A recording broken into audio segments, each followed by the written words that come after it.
All right, everyone. We'll go ahead and get started in order to be respectful of everyone's time. We're going to cover a little housekeeping and then head into our session. So, welcome to this month's session of the Colorado Coalition for the Homeless's education series entitled Older Adults and Homelessness. I'm Alexis Whittam, the Director of Communications for the Colorado Coalition for the Homeless, and we really appreciate you joining us here tonight. Just a few housekeeping things to start. First off, there is live captioning available. So if you would like the live captioning, just click on the CC down at the bottom of your screen and it should start auto captioning what everyone says in the session. It's not perfect, but it is pretty helpful and fairly accurate. Our agenda today is like most months that we do this on usually the third Thursday of every month. And the agenda generally is do our little housekeeping. We do some data on the subject that we're going to talk about to really set the stage, get everyone on the same page of understanding what the landscape is like nationally and generally before we talk to our local panelist experts. Then we do about 45 minutes with pre-planned questions to our panelist experts. And then for the last 10 minutes, we cover the Q&A. So if you just use the Q&A box in the bottom, you can enter questions and then we will address those at the end of the session. We'll try to get to everything in there. Sometimes we do, sometimes we don't, just depends. You can also use the chat feature if you want to introduce yourselves. We know we get lots of service providers, we get lots of people with personal lived experience. Please feel free to converse in the side chat, check in with people. It's a great way to learn from each other.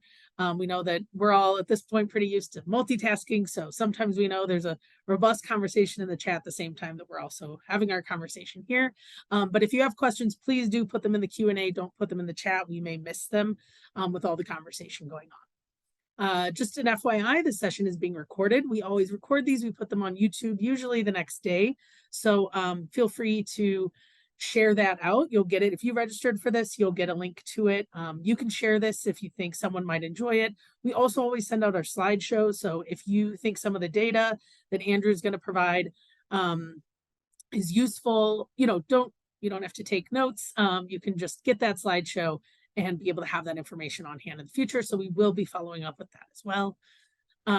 If you want to share on social media during, after, please use hashtag CCH Ed Series, and you can reach out to us at the handles on the screen at CO Coalition for the Colorado Coalition for the Homeless, and then at drcog.org or at Team Select HH. If I've missed anyone's org who's speaking, please feel free to put it in the chat so we can all connect.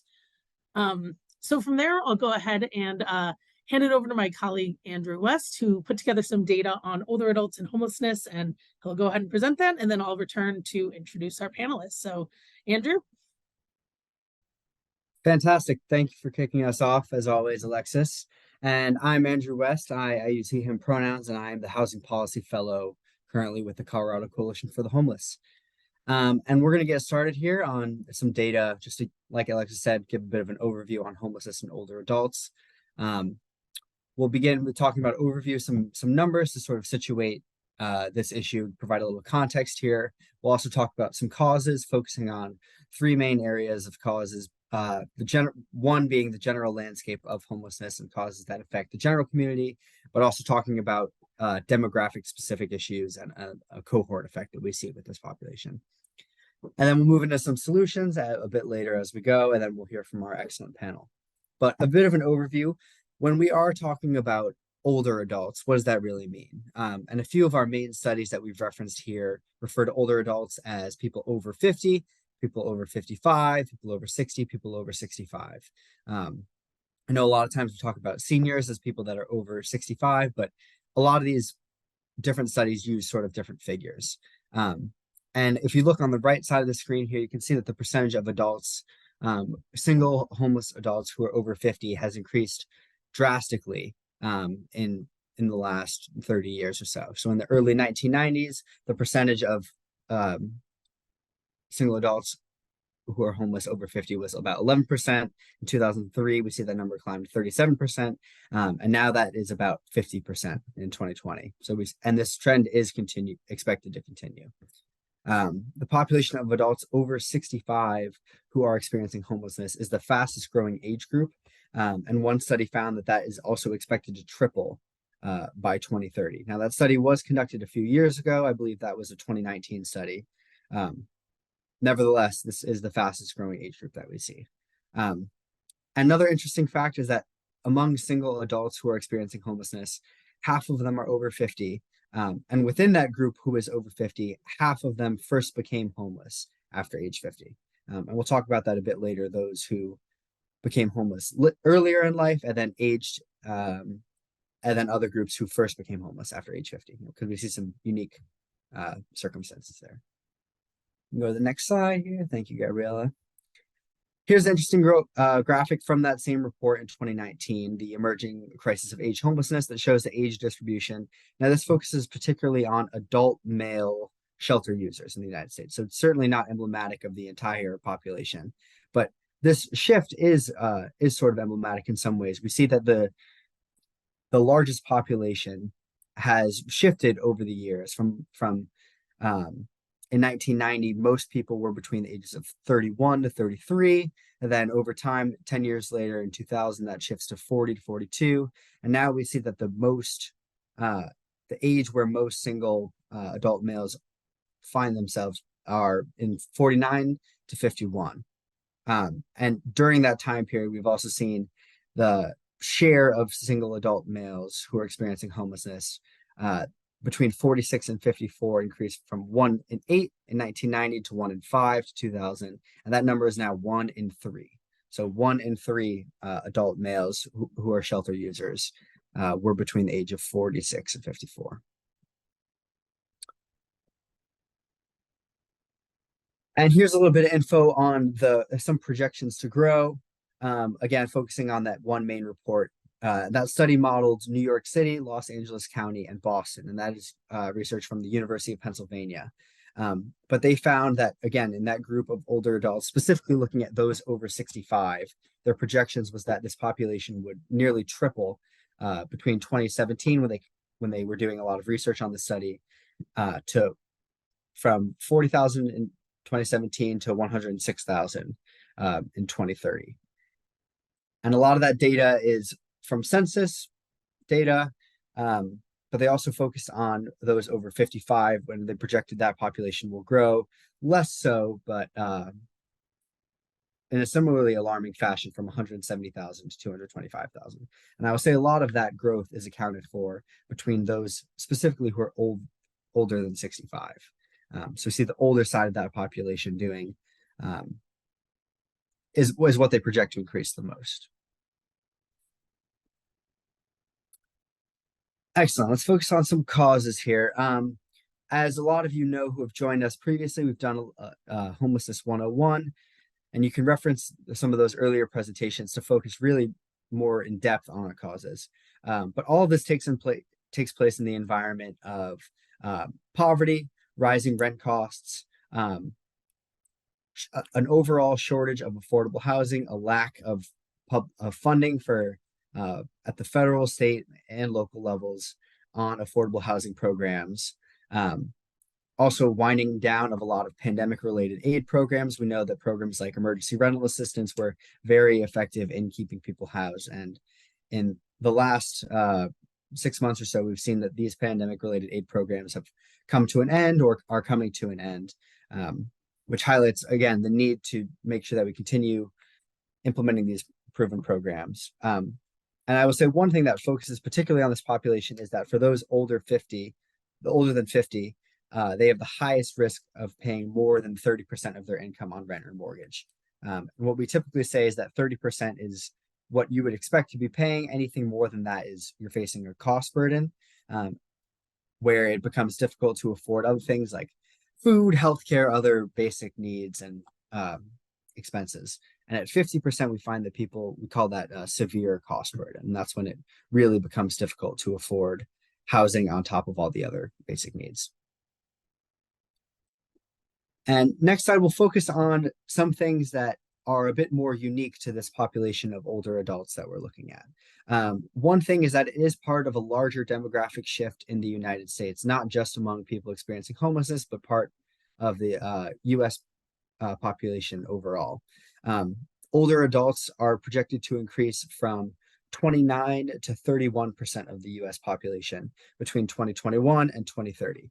And I believe that that older adults figure focuses on those who are older than 65. I'm not positive on that, but we can confirm that as well.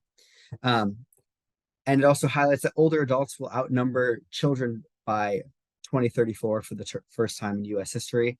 A lot of that data is based off the census. Again, these are all projections here. None of this is rock solid, but we have seen that this population has been increasing over the years, and we do expect it to continue to increase. So one of the reasons is this larger demographic shift. And there's also a cohort effect. So some of the research, again, this is from the last 3 decennial censuses, have revealed that contemporary homelessness among single adults is really concentrated among people who were born in the latter half of the post-war baby boom. So those were people born between 1955 and 1965, who are now between the ages of 58 to 68. And this population really faced a crowded labor and housing market as they entered the workforce, which made things difficult for a lot of people, as well as recessions in the late 1970s and the early 1980s. So again, we look at an older population, we see a larger demographic shift, but also unique circumstances in this group. And I will highlight that the higher rates of unemployment we're seeing, especially for younger Black men in their 20s who were entering the workforce at that time, had a much higher employment rate. I believe the figure was 25% unemployment in 1983, and nearly double the rate 10 years earlier. Another thing to highlight is that among this population, like I mentioned earlier, there are sort of 2 different phenomena that we're talking about. So one is that people who experience homelessness for the first time before age 50, and then age as they have already become homeless. We see that people tend to have adverse experiences, substance use disorder, mental health challenges, have had involvement in the criminal justice system, and were underemployed earlier on in life. But that's a very different story than those who first experience homelessness at age 50 or older. So someone who becomes homeless for the first time in their lives at age 56. A lot of people in this group have experienced poverty throughout their lives, and maybe have also had some of these other things like underemployment. Like I said, with that cohort, we have an effect where a lot of people who were born and are now aging were more likely to have difficulties in the housing and labor market as they entered the markets. But mainly what we find is that there has been a financial or health crisis, or someone has lost a loved one or experienced some other sort of shock, whether it's financial or health related, that causes a lot of instability for people. So this can be a relationship breakdown with an income earner, a new barrier to someone's ability to work. So a lot of times we have people that have an injury late in life and find it difficult to continue work or not able to work, and that can provide a shock. So we do see varied pathways to how people enter homelessness here.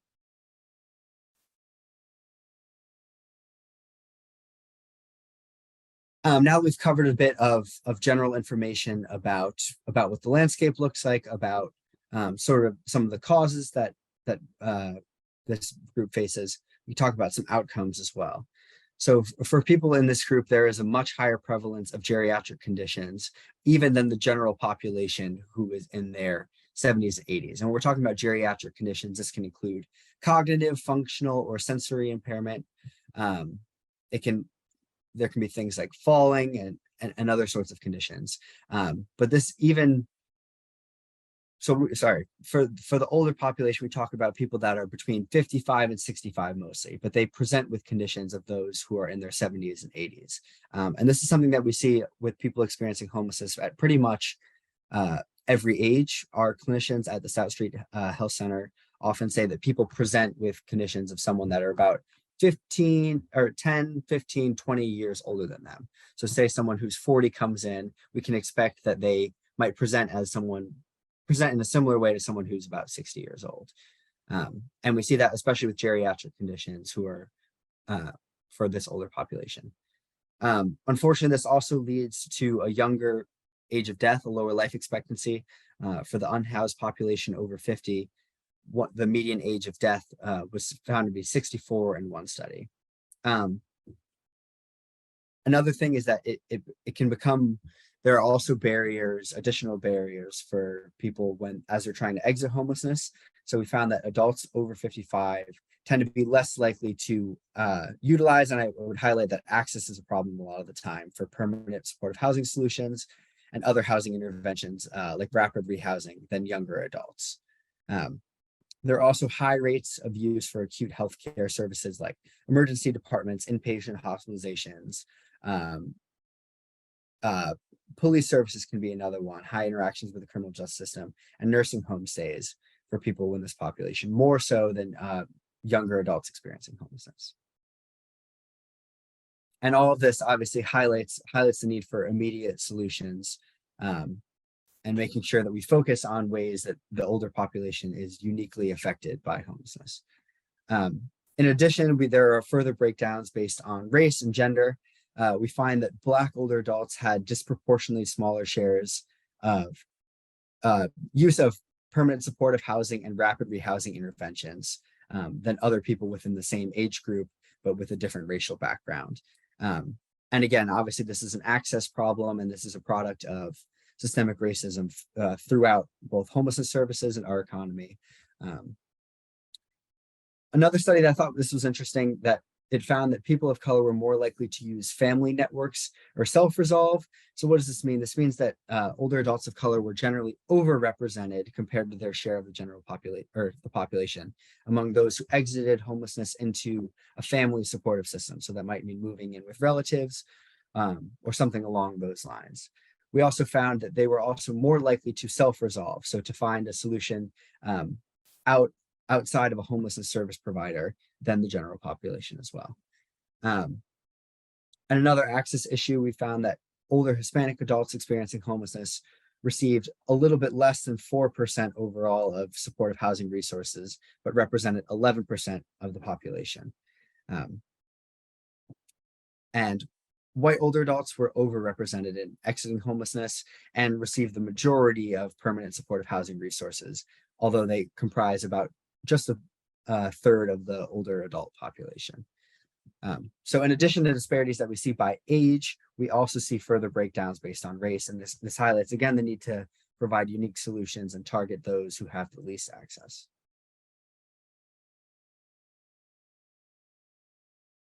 And we also see disparities by age and gender. More than 22% of those who were aged between 55 to 64 received permanent housing, while less than 2% of unhoused individuals, 75 plus, did.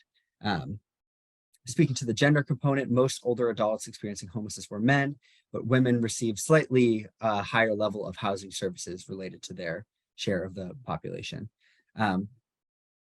And again, speaking to the disparity by age, only 1 in 4 who met the criteria for rental assistance receives it for the general population. That's across the country. But even a smaller share of older adults are able to receive rental assistance. We can go to the next slide here.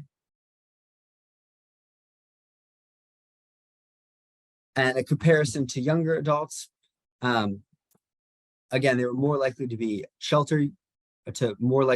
in shelters than younger adults. And this looks at specifically 55 and older. We've already mentioned some lower access to permanent supportive housing solutions and reliance on housing solutions outside of homeless systems more often than their younger counterparts. And as older adults age, their housing placements were more likely to be in rapid rehousing, which is more time limited than permanent supportive housing. We know that at the coalition, we advocate for a housing first approach, which often includes permanent supportive housing, and recognizing that this population has much lower access than even younger people who are also experiencing homelessness. This is definitely an area that we should look towards for a solution. Another thing I'd like to highlight, we know that incarceration, criminal justice systems, and homelessness are really closely tied. And as we've seen homelessness increase among older adults, we've also seen this mirroring phenomenon in the population of people who are incarcerated. So older people make up 5 times, the prison population compared to 3 decades ago. And that's similar to some of the slides we looked at earlier, where we see large increases from the 1990s into the 2000s and then back in 2020. Criminal legal system involvement also disproportionately high among individuals experiencing homelessness of color. This is especially the case for Black adults who are experiencing homelessness. And again, this points to larger trends that we see in the population of people experiencing homelessness, as well as mass incarceration that has disproportionately affected folks of color. And older Black adults disproportionately exit homelessness to incarceration, while older white adults disproportionately receive permanent supportive housing. So different levels of access and different treatment, unfortunately, based on race for a lot of people experiencing homelessness. And then some health disparities. We already talked about a little bit about this health profile similar to those 15 to 30 years older. And again, this becomes exacerbated the longer that someone is experiencing homelessness due to unmanaged chronic disease, limited access to healthcare that a lot of people face. And yeah, we already mentioned from a medical perspective, people experiencing homelessness considered older adults are aged 50, whereas more generally, we talk about older adults or seniors at 65 and older.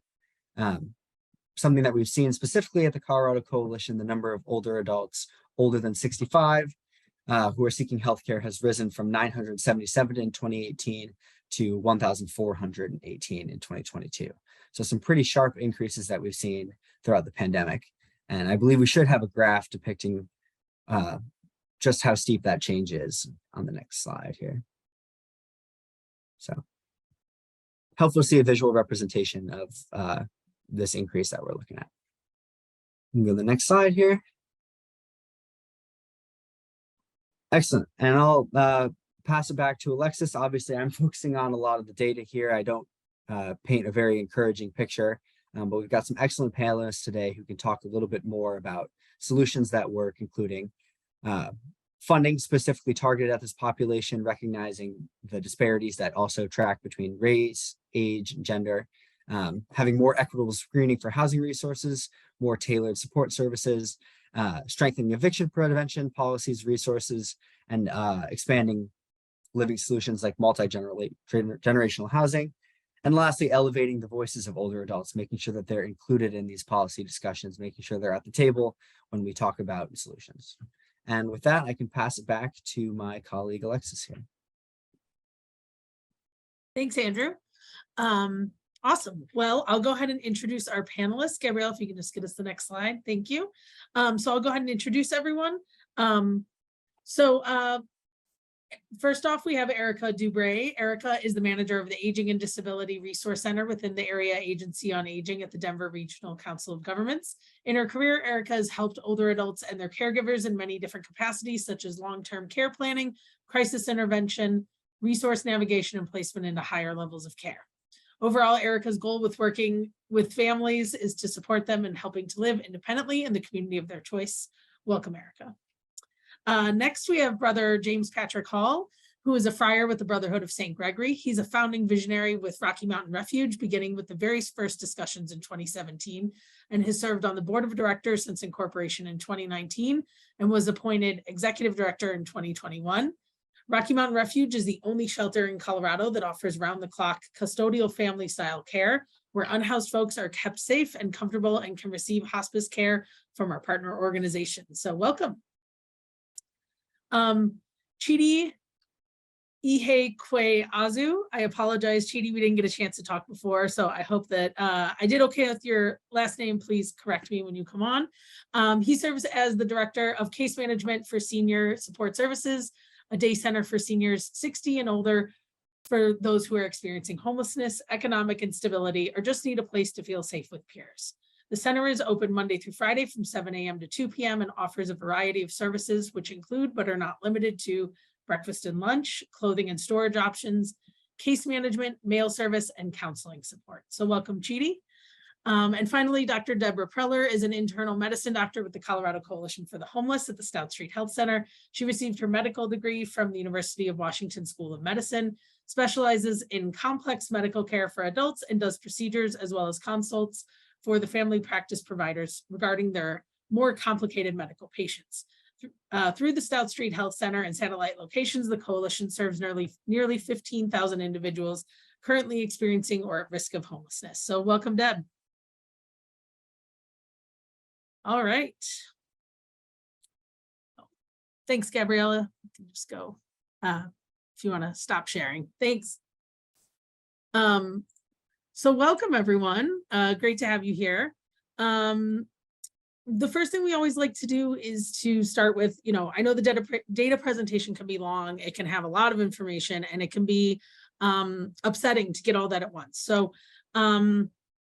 first off, is there anything we missed in that data presentation? Is there anything that surprised you? Is there anything that you want folks to know? I think you did pretty well on the presentation. It certainly covered a lot of the stuff that I've been seeing. And I'd like to mention that in our shelter, we take in folks who need hospice care, and we provide the care that a family would provide. The hospice organizations do the hospice care, just like if your aunt was in a second bedroom. But most of our residents, in fact, 84% of our residents are over age 50. And the majority of our residents, a lot of people talked about how folks they present as much older than the housed population will present. A majority of our people are aged between 50 and 64. We have a lot of people dying that are in their early to mid 50s, 30 years before they probably should. And you mentioned that African-American folks typically find other resources and stuff. We have found that to be true. Let me see here. I've got my demographics paper up here. We've got about around 15% of our folks are Native American, about 35 Hispanic, and the rest are Caucasian. We have no African Americans. We've had a couple, two actually, have nearly come to us, but they found other resources. So yeah, our experience reflects your data pretty definitely.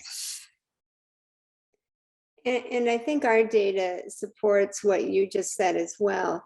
Our patient population tends to be older than their stated age, than their chronologic age, because of the stress of homelessness and the things that lead to homelessness in this population.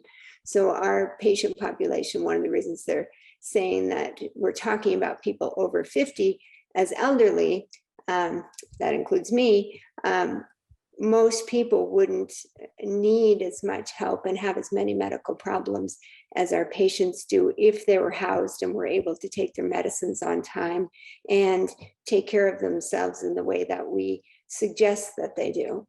And so they have a lot of reasons to age more quickly and develop disease that leads to needing hospice at a much younger age. I mean, I can definitely say I agree what everyone has stated so far. Dr. Cog, we put out a white paper regarding older adults and homelessness almost about 2 years ago, and this data pretty much reflects the information we had found 2 years ago, and that there's just that increase in rising individuals that are of this age group who are starting to experience homelessness due to a lot of factors, including medical needs. One of the things I definitely feel like we have seen since we are coming out of COVID is those needs have significantly increased over this past year, which is in part of this, but due to isolation. So people have neglected their health, which has put them in higher risk, which is causing greater expenses to occur, which increases their risk of homelessness because they cannot afford to seek that medical care. So not even looking at individuals who are currently homeless, but the people who are currently even at risk of experiencing homelessness. You know, you mentioned people at risk of experiencing homelessness. We take in two categories of folks, people who are unhoused, and then also people who are housing insecure. Several of our people are older, and their families are maybe with young children, both parents working, single mother working, single dad working, whatever, and the families can't take care of them. And there's really nowhere for them to go, or they have no one. They had an apartment, but they have no one to take care of them. And they're older and can't take care of themselves, and they've come to us. So it's people who are also at risk or housing, what we call housing insecure. And we're seeing several of those.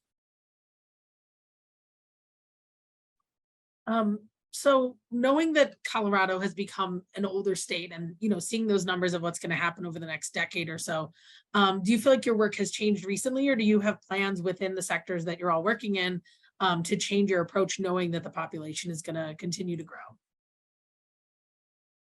And that's for anyone. Yeah, so we're doing a lot of strong advocacy, knowing that our population is growing exponentially over the years. Dr. Cog has kept very close pulse on how our population is going to grow. We recently sent out a letter of support to help with getting additional funding in order to support these populations, because it's something that we need to get ahead of and not be scrambling once we hit those numbers, because we already can barely meet the needs of older adults that we currently are serving, let alone as the group ages over the next 10 years. And I apologize, my video wasn't working, so it's kind of a still picture, but I also agree, and I think that the amount of individuals that are going to be, specifically seniors, are going to be homeless within the next 10 to 15 years is concerning, just because, you know, I believe, like you were mentioning, Erica, funding is a big thing, and trying to get ahead of what's already here is a concern that we have, just because a lot of the issues that cause housing for our members, because we do work with members who are 60 and older. So a lot of them are dealing with what was mentioned in the PowerPoint regarding financial or health issues that, you know, all of a sudden arise, a loss of a loved one, which is forcing individuals to make a decision of what, you know, options they have, you know, whether it's being homeless for the first time at 70, right?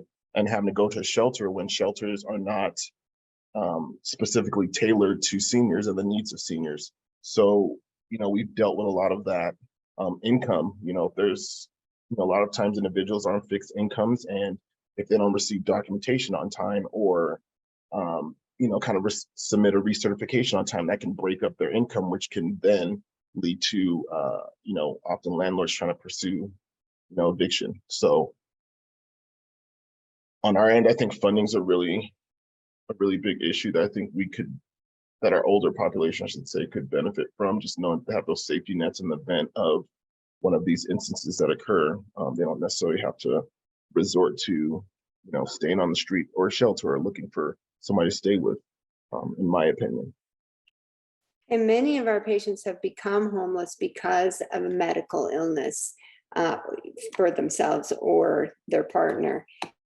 And it is bankrupted them, and they have no resources to continue to stay housed after they receive these bills, and then collectors come and then they lose their housing.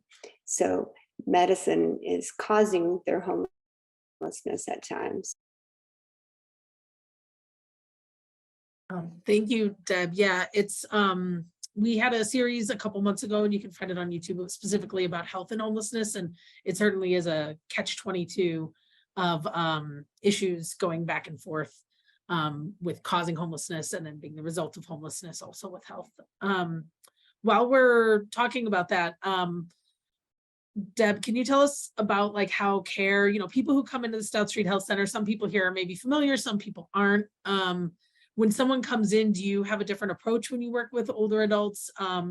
And it, is there different types of care that the coalition does or that you do in your practice as a physician with the older adults that you see? Yeah, so a lot of our older adults are on multiple medications. Some of them require refrigeration. A lot of them cannot keep track of their medications. They have them stolen. Many of them can't stay in the shelters because of mobility issues. And so many of them we have to take a step back from trying to keep them on all of the medicines that are indicated for each of their medical illnesses, and ask them where they're at with their medical care and how many medicines they think they could take a day, and maybe not put them on the medicines that we would recommend as first choice, which isn't ideal for their medical care, but it increases their chance of having some coverage for their medical care. We are fortunate at the Colorado Coalition in that we have multiple services in the clinic to help support our patients. So we have behavior health, we have psychiatrists, we have case managers, we have nursing staff who actually goes out on the street and can go to the patient. We also have staff that can support the patient in their place of living, be that a shelter or one of our housing sites once we do house them. So we end up having to adjust their medications to what they are able to do, where they're at, and meeting them where they're at is our primary focus.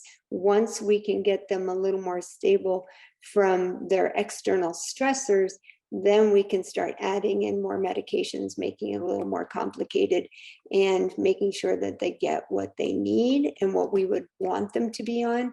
But it's really difficult to do things like a screening colonoscopy and have somebody take a bowel prep in a shelter.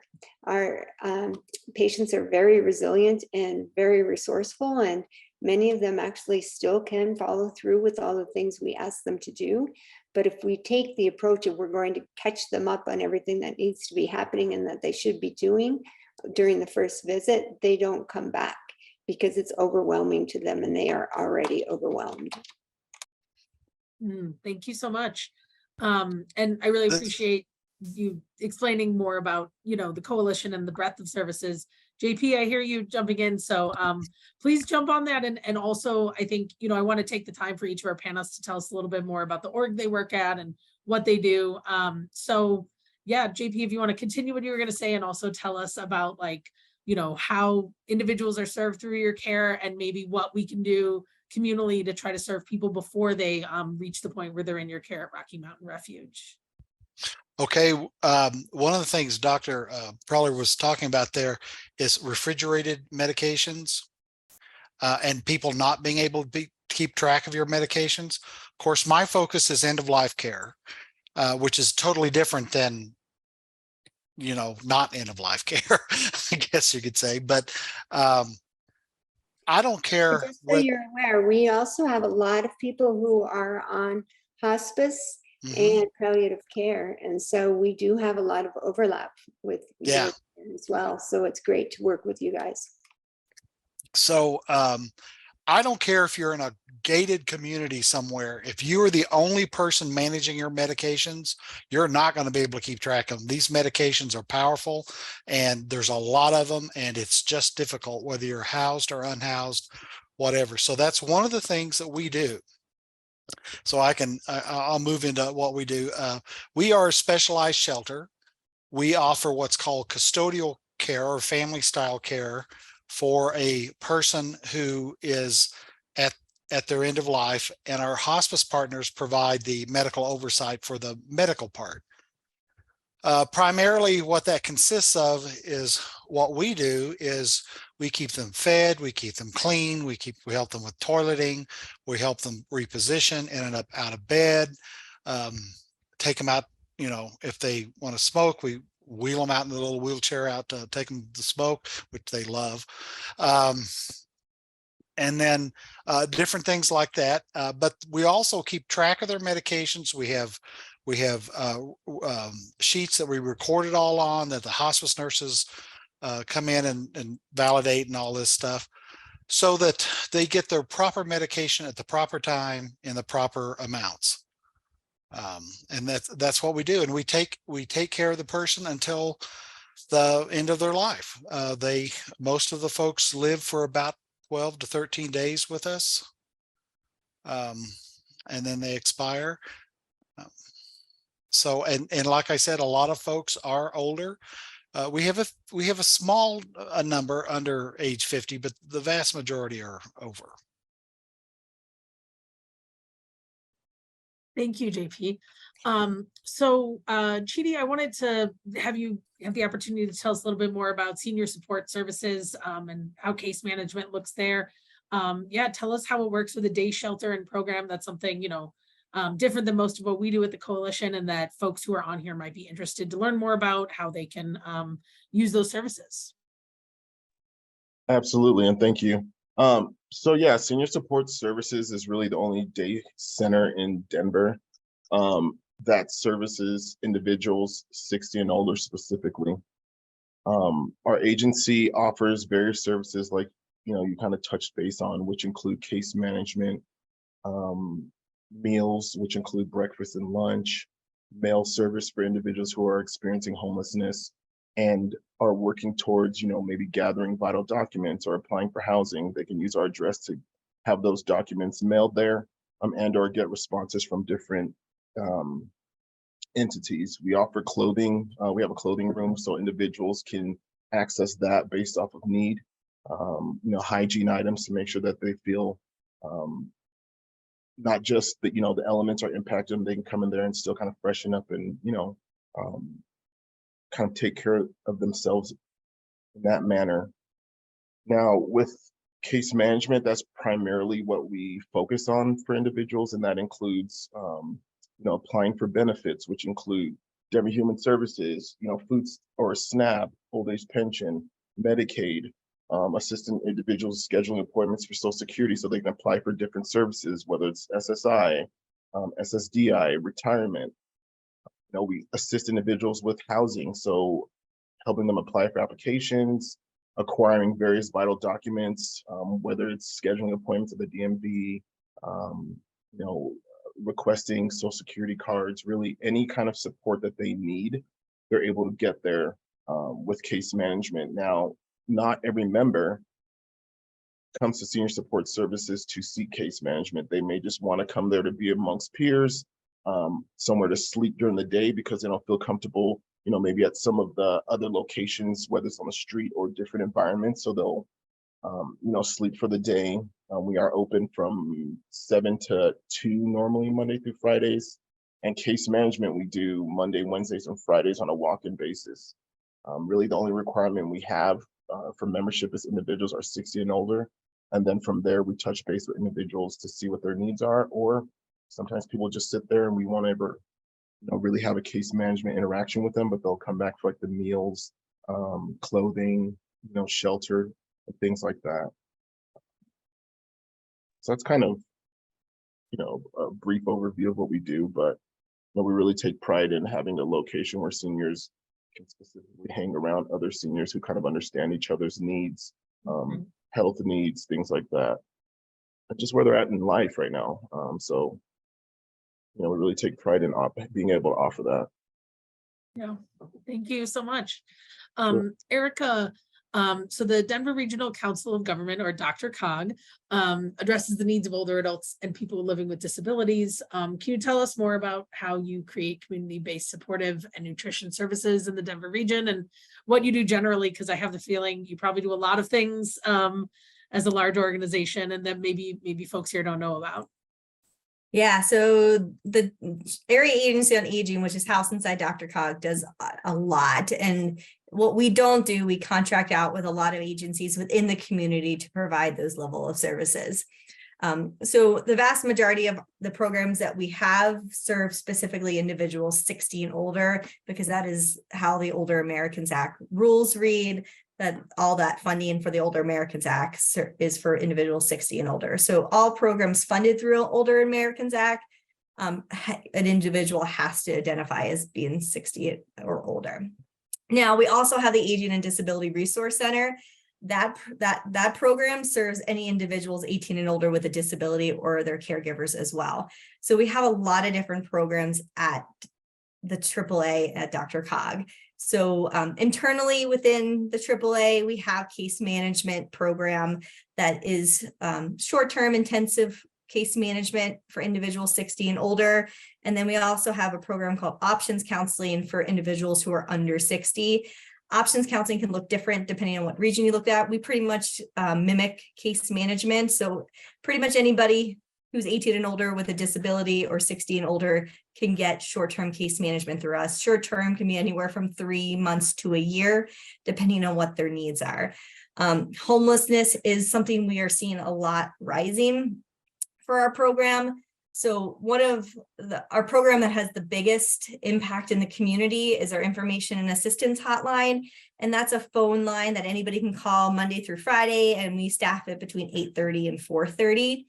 And I was just looking at some data from individuals, and we collect why individuals are calling us. And homelessness is one of the items that we track. And we've been consistent, you know, in May, we had 17 calls, in June, we had 15, and then July, we had 25. And then already in the month of August, we have had 18 calls. So we can already see this huge uptick just this year of individuals calling us because they're either at risk of losing housing or they're experiencing lack of housing at this point in time. Other things that DRCOG offers, we have transportation services in the DRCOG. We partner out with primarily for the Denver metro area, Volunteers of America for nutrition services, and they have a lot of sites out there, for congregate sites. And so people can show up to any of the congregate sites if they're 60 and older to get a meal. They're mostly typically Monday through Friday at a VOA site, Volunteers of America site in the Denver metro area. And then up in like Adams County Senior Resource Center, Senior Hub, runs the meal program for us up in that area. But nutrition services is definitely a big thing, though a lot of people aren't a big fan of the Older Americans Act nutrition services because there are some pretty stringent rules on nutrition needs when it comes to those meals. So oftentimes people say they're bland, they don't have a lot of flavor, but they're meeting a very specific requirement from the Older Americans Act to have specific levels of nutrition in each of those meals. But anybody can access, and they can walk into a congregate site at any of the Volunteers of America congregate sites at any time, as long as they're 60 and older and receive a meal for free. That is just a very, very small amount of the different types of services. I can go on forever, so I'm going to stop. I mean, I think that's, people want services, and we're seeing that in the chat as well, that people want to know who to reach out to. I will say, Erica, one of the main questions we get, and we always try to make space for this is a digital webinar with the idea that it's accessible to people outside of the Denver metro area. I know that you're, within the Denver metro, but if you or anyone else here has recommendations for folks who are outside of the area, are there resources that you recommend, other partner organizations you recommend, in addition to obviously anything we already have on file? Yeah, definitely. Any of the AAAs in any of the region will be able to help individuals access resources in that local area. At bare minimum, always knowing you can call 211 no matter where you live, and they will get you connected to the right person in your area, because it's based on my knowledge, where you're at when you call 211 connects you to that most local resource. So at bare minimum, if you don't know who to call or can remember a phone number, or you lost your phone and you don't have that phone number anyone, if you just remember 211, that'll get you to the right place, and then they can get you to the local AAA in that area if you're outside of the Denver metro area.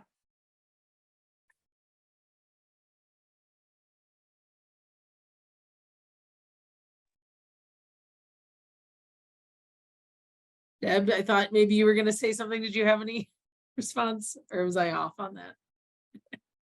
No. Okay. So one of the things we always like to talk about, once again, we had a very problem heavy introduction with data. We want to talk about solutions. What are solutions that you see that you think could be helpful in terms of prevention of homelessness in older adults? Because as Andrew said, a lot of people come into homelessness once they're an older adult, a large percentage. What are the things you'd like to see change from a policy perspective, or what do you think that anyone who's on here who's an individual or works at an agency, like what can we do to support the older adults in our community who are already experiencing homelessness or at risk of homelessness? And that's for anyone. National health care for everyone. um, and short of that, I think that a lot of patients don't realize that they can call the hospital that is sending them the bill and send $10 a month. And that keeps them out of collections, and working with the HR department or the finance department at the facility that's billing them can really help decrease their bill and make it more reasonable, a timeline for paying their bill. And so I think a lot of our patients don't realize that until they've lost their housing and lost their car and have tumbled out of any of the support systems that they had available. One thing I would be very interested in is when we have people in supportive housing, and I don't know whether this is I don't know if this can be done or not, but when we have people in supportive housing, what we do is custodial care with folks who are on end of life care, but it seems to me like people who they just need a mildly supportive housing. They just need someone that can look over their medications and make sure they're taking them as directed. They don't have to change the directions, just as directed, and look over their doctor's appointments and make sure that they're going to their doctor's appointments. I don't know if they have anything like that, but I think it would, if they don't, it would be very helpful. I think that people want those to be nurses or CNAs or something like that, but I don't know that it's really necessary. I think just a regular staff person can be trained to do something like that.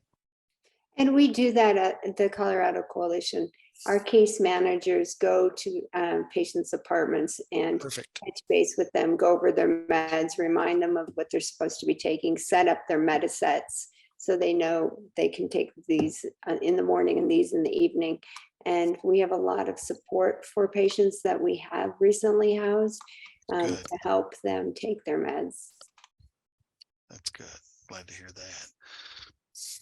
I mean, I think a big thing that needs to be changed on a policy side is, a lot of these individuals, when they end up in a hospital, the hospitals don't know how to do a safe discharge. And so they end up sitting there in the hospital for a while and then end up going to nursing facilities where that's not their appropriate level of care. They need something, but it's not nursing home. And then having individuals who are experiencing homelessness end up just in a nursing home is a burden on the larger community, because that is very expensive when they just need a little extra support. Just like JP was saying, you just need the housing and a little bit of extra wraparound services to make sure you're staying on top of your medication management and getting some ongoing case management so you stay on top of your benefits. Because one of the hardest things when you're experiencing homelessness is, how do you even know you need to re-qualify for your Medicaid, and then you lose it and then it goes away and then you have large amount of debts because you end up in the hospital and the cycle continues. And that needs to be changed, because the way it with Medicaid works is you can get in there Medicaid pending to a nursing facility, but you can't get home and community-based services as a pending service. And that's a big policy change that's on a federal level that needs to be adjusted so people can get those services pending and not have to go to a higher level care when that is not as actually what is needed. And we agree at the coalition. We just opened a transitional care unit in our parking lot, but it's actually an amazing building. But we are partnering with Denver Health and a bunch of the local hospitals to house people in just that situation, who actually don't need to be in a nursing home, don't need a super high level of care, are still independent in their daily ADLs, but do need help with their medications or some sort of transitional education, or have just had surgery. So those patients are discharged to that facility, and then we have case managers who help with the next steps. And so that's one small building trying to accomplish that task. But we were having good results with that for sure. And I agree, and I think you guys all, mentioned really enlightened solutions, specifically to wraparound services. From our perspective, and I, speaking from senior support services, I feel that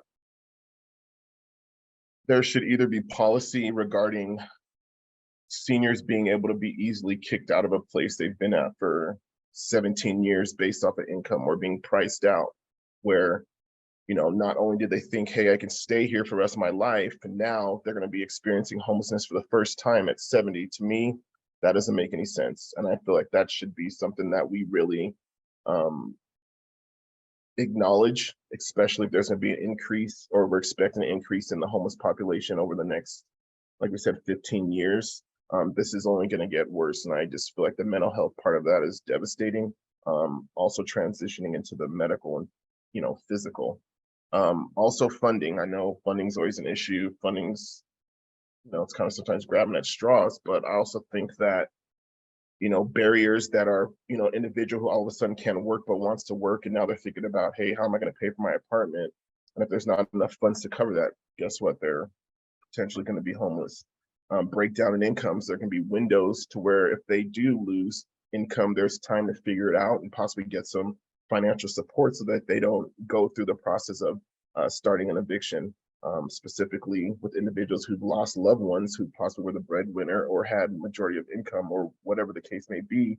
Now those individuals left by themselves trying to figure things out on their own, for many, for a lot of people, the first time. So wraparound services, I think, are very important, health-wise, like was mentioned, around medication, health needs, whether it's, being discharged from surgery, how are they going to be rehabilitated or supported during that time frame. But from my perspective, I really feel like we need to recognize what's happening, impacting older adults, and kind of plan ahead for that. So we're already behind the ball, and we're seeing more intakes for individuals who are, over 60, experiencing homelessness for the first time, or being priced out of a place they've been, for many years, and it's just sad.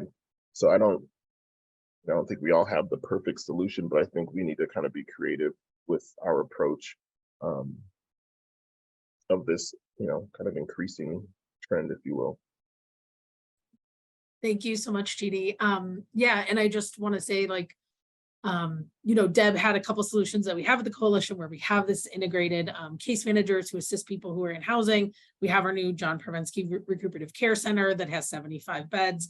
But it's like the more, right? If Denver's rents have gone up 162% in the last 10 years, and if we're going to have way more older adults experiencing homelessness 10 years from now, and those rents continue to rise, the current level, whatever we're spending now on homelessness, state, local, federal, it cannot keep up with what's happening with rents, what's happening with older adults, and the current policies, as you said, Chidi, don't allow for, maybe there should be laws that you cannot be displaced from housing if you're over a certain age, things like that.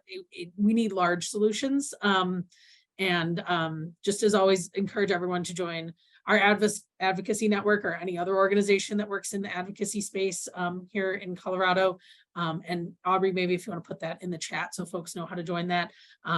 Definitely looking towards larger solutions, because whatever we're doing, we just need more. I want to move into answering some of our Q&A questions. I may pepper in a couple of our pre-planned questions as well, but I want to respect those who've shown up and put their questions in. So there's a couple from Randall in here, and I want to try to combine into a question. What he's mentioning is that essentially people are living longer, but the trauma and the stress and the mental health concerns are also increasing. And so maybe Deb, I'm not sure if this is for you, but how do we work with people having longer lifespans, but also the amount of trauma and stress that people are experiencing, particular people who are experiencing homelessness, and the mental health toll on that? Yeah, that's a huge problem. We have case managers, as well as counselors, as well as psychiatrists, and they help us support our patients. But the need is probably 10 times what we are able to address in our patients. And we partner with WellPower, but they also are limited, and the COVID pandemic limited staffing. So we do have a lot of limitations in our ability to support people in that. But despite that, the coalition has a ton of resources to help people with the different stressors that they're experiencing while they're trying to get their healthcare taken care of, as well as working with our case managers at Champa and our people like GD who are trying to reach out to people and get them the support they need to avoid adding to the stressors. So it's a big problem. We do have a lot of medications to help patients deal with the stress. They don't fix the problem, and that's why we really encourage the counseling in conjunction with the medications. But trying to minimize adding to the stress is one of the biggest things that I think we can do in the short term while people are trying to get rehoused.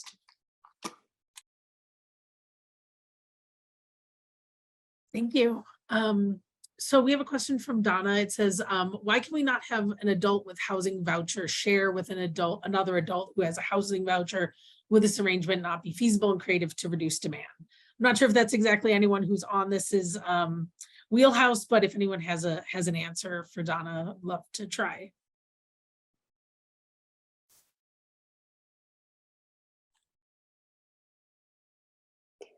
We have had patients do that. And what I've been told is it's somewhat complicated because the chance of that not working out is higher than the average two people who know each other and have made a commitment to each other or were born with a commitment to each other in some fashion. Those seem to be a little more likely to work out, and it gets a little more complicated trying to match the funds from one person to the other. So it's been challenging, but we have done that in some situations. And I do want to put a little plug in for Sunshine Home Share, and their philosophy is to match older adults who have their own housing right now with somebody else who needs affordable housing in order to help keep them independent in the home. And what they do is it's kind of like a, depending on how much that older adult might need, maybe they just need the extra income, but they're offering a space in their home that is way below market value, or they're offsetting the cost of that rent to get assistance in their home with things like yard work or housekeeping or meal prep and things like that. And so Sunshine Home Share has been very successful when they take the approaches from a social work lens and perspective. And so they do a very thorough matching process and have a whole layout in order to assist with that. It's not related to vouchers, but I wanted to put a little plug in there for them. That's great. And, we know that all solutions are good solutions when it comes to finding housing for folks. So, vouchers are one way, and there's lots of others. I'll also take this opportunity to mention that Erica's mentioned a lot of great resources, so have our other panelists. So we will try to compile some to send tomorrow. When we send our follow-up email, we may not be able to get them all together by tomorrow, but you can follow up with us afterwards and just reply to your Zoom registration. And we'll keep working on compiling more because we know that a lot of people are here for resources. I was wondering if, anyone had, a lot of this feels bleak. It sounds bleak. Does anyone have success stories of anyone they've worked with, without telling someone else's story in a way that they wouldn't want or giving away their name or anything? But if you have a patient, a client, a friend that you've worked with, just to talk about how some of the services have benefited people that you all have worked with. I have a story that I could tell. We had a resident, and she asked me to tell this story everywhere I go. So I do tell the story fairly often. We had a resident come to us. I believe she was in her early 50s. She had a terribly painful type of cancer. She had in the year and a half before she came to us, she had been in and out of hospitals every week, week and a half. She'd go into she'd have uncontrollable pain. Her husband would take her to the emergency room. She would be admitted to the hospital. They would get her pain under control. They would discharge her back to the street with some medications, some pain medications. These medications would then be stolen, lost, taken incorrectly, whatever. And in another week, week and a half, she'd be back in the emergency room. She told me that she went through this cycle every week to week and a half for over a year. This is a lot of pain and suffering because she could not keep her medications. She just couldn't keep them. So when she came to us, she lived with us. She was actually fairly long lived. She lived 41 days. When she came to us, she never had to go to a hospital again. Her medications were properly given to her as prescribed by the hospice doctor. And she was comfortable and she was able to spend the rest of her life in a better situation and got to watch a lot of beautiful sunsets out of her window, which is what she wanted to do. And when she died, someone was holding her hand and praying for her, which is what she had asked for. So I know that it has a kind of a sad ending with her dying, but she was comfortable for a long time and she would not have been otherwise. I know we have worked with a lot of individuals who were experiencing homelessness, not because they didn't have access to a house, but their house was condemned due to whether it was mold issues or if they were in a hoarding situation. And our case management team, I can think of 4 or 5 off the top of my head, will help these individuals either reclaim their home that they lived in through our case management services and finding coordination between pulling everything they could possibly think of to help get their house back in a livable condition, to get these people rehoused in their home, because nothing's so sad as being able to sit there in your backyard and look at the home you've spent 30 years paying for and being told by a city code that it's condemnable and you're not allowed to actually go into that home anymore.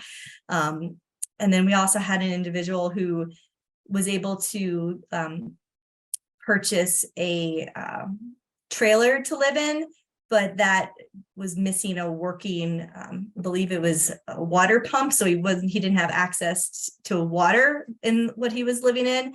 So at least he was housed, but we were able to, through our options counseling program, find the funding to get it paid for. So he was able to live successfully in his RV instead of having to have no place to live, by getting the funding from different partners to get that item replaced. So we had a functional place to live in then. I think, well, I have a story, and I think I'm just going to start it with, though we work with the older population, I think it really speaks to the resilience of the older population. Because a lot of the individuals that come to us may not know kind of the resources that are out there. And once they're kind of directed and connected with the appropriate resource, a lot of the individuals are willing to follow through and do whatever they need to work towards housing or to fix a situation. So I think that even though, the data can kind of look bleak, I still believe that just that fire that a lot of seniors have, making it this far, surviving on the street.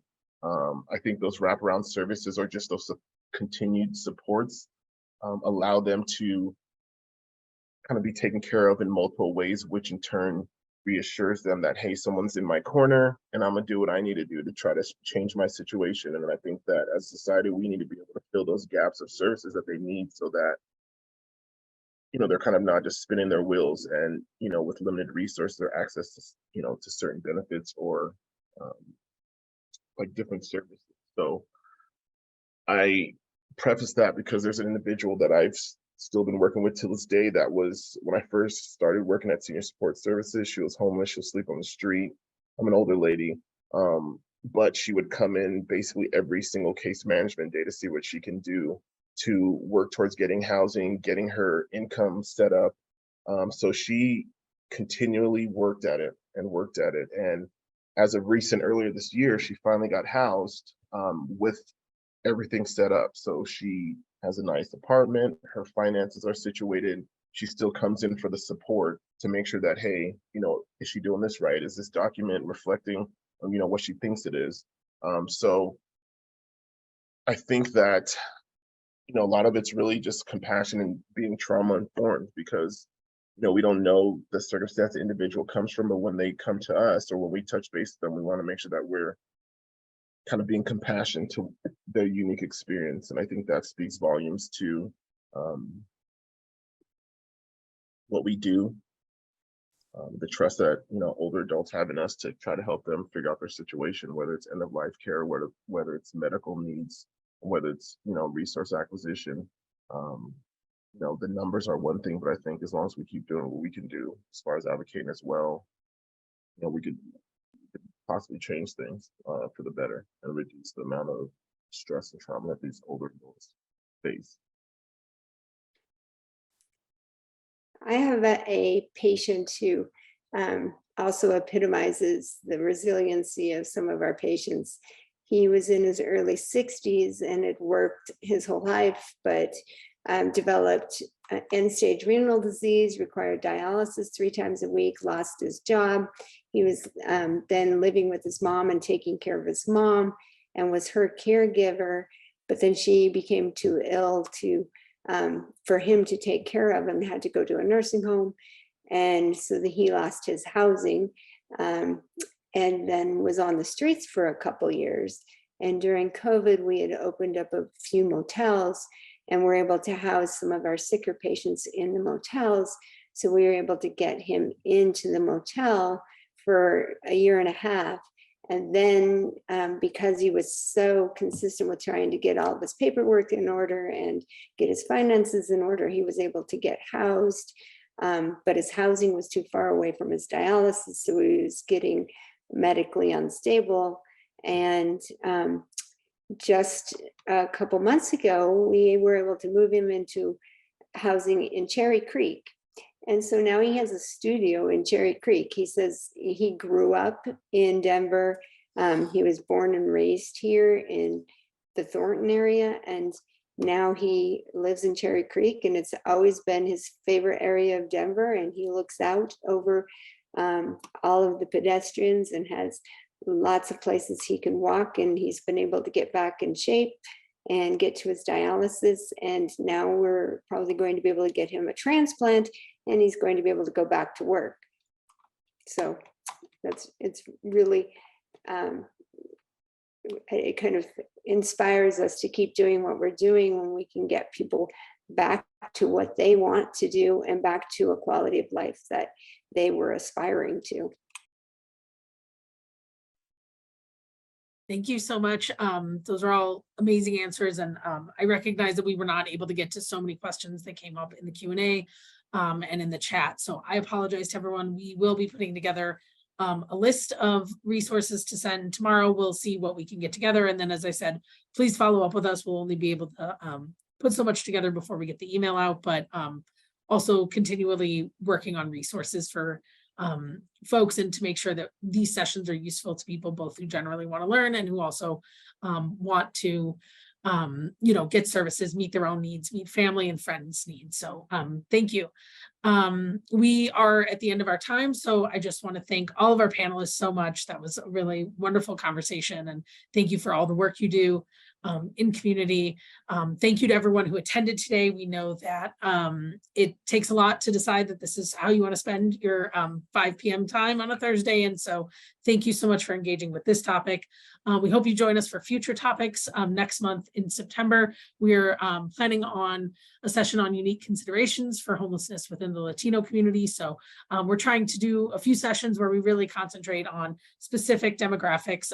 This month, older adults, next month, Latino individuals, and just how homelessness looks different for every individual and also within different demographics. So please join us next month. You'll have a registration link in your follow-up email. Thank you all so much for coming. We really appreciate it, and we hope to see you next time. Thanks.